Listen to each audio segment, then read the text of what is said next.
ગીજુભાઈ વધેકાની વાર્તા છે. એક હતો તરવાડી. મેં વાર્તા સામે ખોલીને મૂકી છે, વાંચતો જ હું તમને કહેતો છું. એક હતા તરવાડી, એનું નામ હતું દલો. દલા તરવાડીની વહુને, કોને? વહુને રીંગણા બહુ ભાવે. એક દિવસ દલા તરવાડીની વહુએ દલા તરવાડીને કીધું કે તરવાડી રે તરવાડી. તરવાડી કે શું કહો છો ભટ્ટાણી? તો ભટ્ટાણી કે રીંગણા ખાવાનું મન થાય છે, રીંગણા લાવો ને રીંગણા. તરવાડી કે ઠીક. એટલે તરવાડી હાથમાં લાકડી ને લઈને ઠચુક ઠચુક ચાલતા ચાલતા નદી કાંઠે પહોંચ્યા. અહીંયા વાડી હતી. એટલે વાડીની અંદર ગયા, પણ વાડીનું કોઈ હતું નહીં. વાડીનો માલિકે નહોતો ને કોઈ બીજો કામ કરવાળો નહોતો. વાડી હાવ ખાલી પડી હતી, પણ રીંગણા હતા અહીંયા વાડીમાં. એટલે તરવાડી વિચાર કરો કે હવે કરવું શું? આ ત્યાંથી સાંભળતો તરવાડીએ વિચાર કર્યો કે શું કરવું?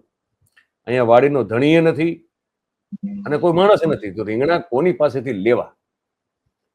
પછી તરવાડીએ નક્કી કર્યું કે વાડીનો ધણી નથી, પણ વાડી તો છે. ખ્યાલ આવ્યો? વાડી તો છે ને, તો આપણે વાડીને જ પૂછી લઈએ.